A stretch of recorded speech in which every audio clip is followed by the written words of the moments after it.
What's crack YouTube? Irish Silver Stack here. Today I'm going to do a video on investing in silver, collecting silver. This is kind of the beginner's guide to collecting and investing in silver. I got a lot of new subscribers that have come on, which is great to see. And they've been asking a lot of questions on the older videos, and they just about the terminologies and kind of the subcategories that everything falls into: numismatic, semi-numismatic, junk silver, and they don't know what to buy, what should I buy, and that kind of stuff. So this is really down to the beginners. If you're one of the guys or the girls out there that have been collecting for a few years, this would be the video for you, because I'm really going down to the basics. But for the new guys that are coming to see, this is the video for you, and we'll just go through some of those subcategories that everybody's talking about and kind of explain it a bit better. I've been doing it for a while, and so I'm just going to kind of pass on everything that I've learned in the last couple of years about this. So we'll just go straight into it. The first thing you have to ask yourself is, are you a collector or are you an investor? That boils down to everything. So it depends. That depends on what you're actually doing. So if you're an investor, what you want is the lowest premium, obviously, and then you're hoping then that will go higher. If you're a collector, then it doesn't really matter about price, because you're collecting because you like it. You know, it's a hobby. It's just something you're into. So it's not really that important at the end of the day, the price, because you buy it because you like it. But the investment kind of thing, it's something that you leave the emotions at the door, and what you're hoping is that you buy something at a low premium in a couple of months or a year or a couple of years, it will go up. And if you are looking for the investment that's going to go up in a couple of months, you're in the wrong game, because it isn't going to go up in silver. But this would be like the cheapest way, depending of course where you are from, what country. This would be the cheapest form for you to buy silver. This is in a bar form. This is kind of what they call a pour bar. It's 250 grams just straight up of silver, and it's not sleek or anything like that. It's just poured. So that would be your kind of cheapest. It's funny, because in America and in Canada you would get this for the lowest premium. Over here in Ireland, in the UK, in other parts of Europe, these bars are more expensive to actually get than, say, a normal coin or a round. Now they come in different kinds. That was a poured bar. So we'll have a look at one that they call a pressed bar. And what a pressed bar is this is a Johnson & Matthey one. It's just a little sleeker, nicer design. There's writing on it. It's kind of that mirrored finish, the nice shine off it. Nice little design on the back. It'll have a serial number. Some of them do, some of them don't. But you always want the weight written on it, and you always want the purity of the silver, which will be either sterling silver, which is 925, or 999. That's 3 nines fine, or in some cases 4 nines fine. Now I don't know whether they do bars and 4 nines fine, but I'm sure they do. This is another form of a bar. It's kind of an art bar. It's an imitation Morgan, but that's just another form of it. That's just 2 ounces there. That does have the purity written on it, but not the actual weight, I don't think. Yeah, it has a little serial number at the side. You won't be able to read it there. But yeah, so that would be a bullion form. It's just straight up silver. That's what you get. It's only dictated by the silver price. Another form of it would be, of course, your government issued rounds. Sorry, your government issued coins. Generally, a government issued coin will have a face value on it. For instance, now government issued coin, this is one here. This is from Europe. It's quite famous. It's the Philharmonic, and sorry, I'm not getting a great look on that, but it's well recognized all over the world, so it should be easier for you to offload compared to a bar where somebody might be a bit apprehensive about it. You know, is it real, is it not? This is very well recognized, and I think you'll be able to get rid of that faster if you were trying to sell it now, is what I mean, than if you had a bar. Plus, it's that 1 unit of, it's just 1 ounce. So that's a government issued round. Again, it'll have its weight, its purity, and because it's government issued, it has it there at face value, which is 150 euro. On other government issued round, here's one from Canada, the Maple Leaf, again very famous, easy to offload. It'd have its weight and its purity written on its nice design. This is again for the investor, also for the collector. It has that bit more of a premium. Same with any of these ones that I'm going to show you, the government issued ones. They have that small bit of premium that you can put on top of the silver price. This is one of my favorites. We all know it. It's the American 1 ounce Walking Liberty, American Eagle, and again, weight and purity and all that's written on it. And here's another example of actually I'll give you 2 more examples. This is a Mexican one, Mexican Libertad. It's a beautiful coin. Again, very easy to get rid of when somebody wants it. And here's one from the UK, the Britannia. So these are all government issued. I'm just thinking, this does not have face value. So that one, the Mexican one, did not have a face value, but this one does. This one comes to £2. They all generally government issued, would have some kind of a face value. So maybe the Mexican Libertad would not be face value, but it's just it falls into the same kind of category. So again, we're talking about the investment side of it and some kind of collector value in this. Speaking of kind of the collector stuff, we'll slowly since we're on the investment side, we'll stick with the investment. Now, going back to kind of the cheaper way of buying it, here's a good example. This is just straight up is what they call a round. And a round is it is the silver content that's inside it. Here you go. It's the American Buffalo, very famous, but the thing is they don't have one place that makes them. So there's many places that make them. The Buffalo Apmex and Providence Metal, they'll all do it. And I can't remember of another company that would make it. They make their own rounds. I always forget their name. But many independent mints will make an American Buffalo and they'll sell it. Now, lucky for me, where I am in the world, I'd be able to get a good premium on this because there's not many over here in Ireland.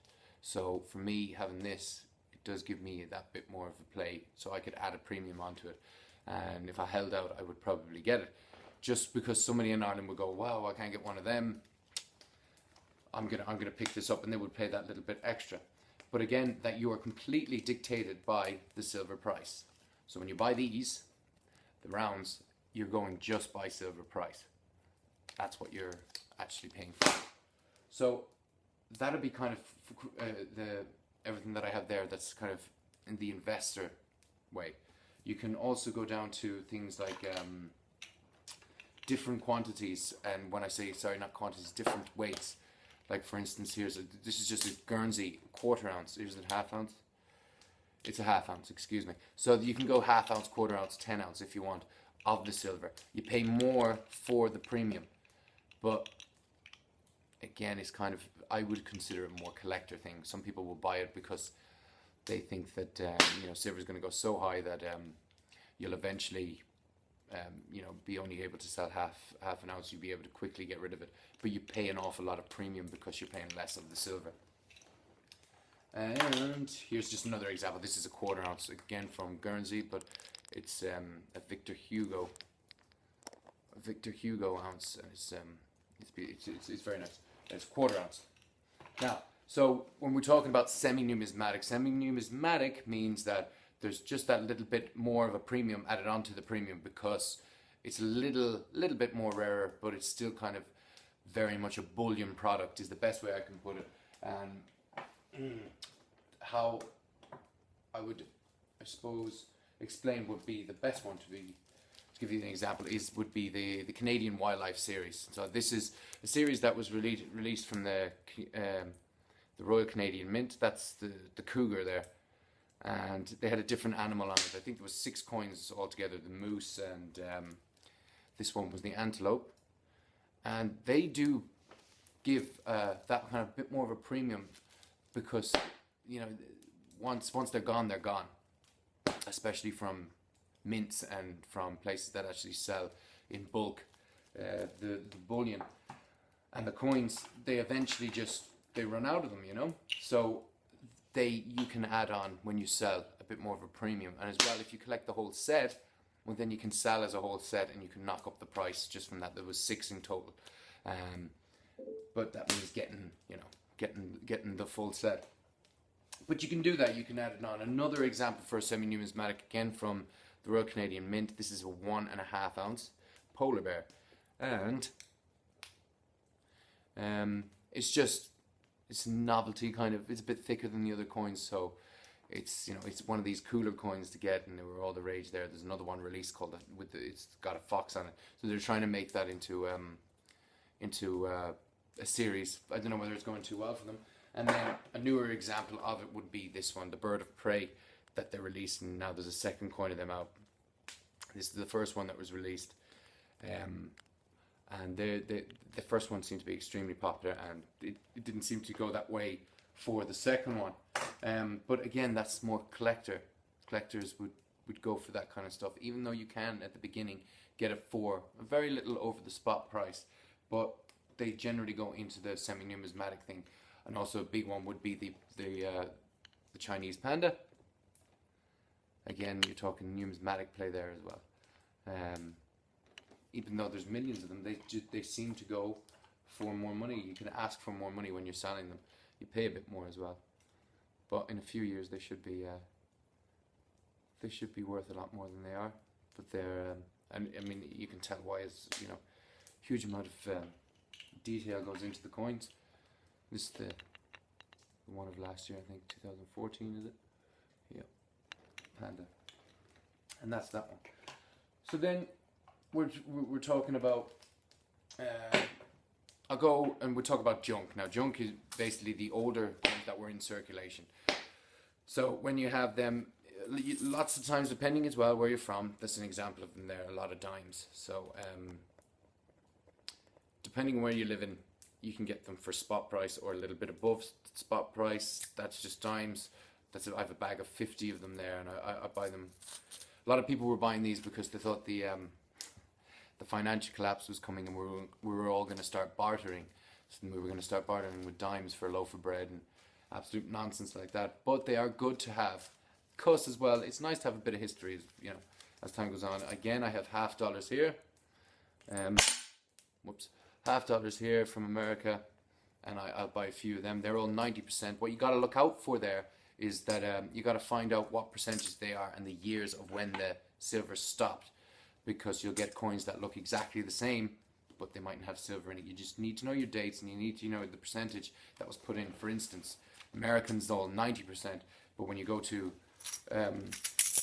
British money, which is this stuff here, depending what year. If you go early, you know, 1902 or something, they're 925, you know, sterling. But I think after 21 or something, they went to 50%. So you have to know that it's 50% in them. But again, it's just more accumulation of the silver. You could just either or. As an investor, I don't think so. I think more collector. You know, you're not gonna go around trying to collect all this kind of stuff and expect a good turnover. But yeah, that's junk. So I have a lot of it from different countries. This would be a different form of junk, just what I like to call large junk. So it's just a big coin, some very small numismatic play in this, but it's just nice to have. And that's a South African, but it's a lovely coin, and it's nice to add to the collection. Again, not for the investor, I don't think. That's just my opinion. Going to the older coins now. This is one that's a nice coin, and we'll wrap it up now because I'm going on for 14 minutes, and I think we've heard enough of this. But this is the older coin, and this would again fall into the numismatic. So in 1889, you've seen it before. And that would, you know, over time go up in value because it's an old coin. People pay more for it. So that's more for the collector. And you do find that, you know, the money does go up over time on the older coins. So all in all, you really gotta, I've got to show these as well. This is another big old coin. The Morgan dollar. Whoops. Morgan dollar. Great coin. Really, they hold their value, and they're well sought after, so always keep an eye out for them. But all in all, if you're investing you know, understand what you're doing. You're investing in silver. So again, leave the emotion at the door and just go put down your money and get into the lowest premium, and off you go. If you're collecting, you're collecting.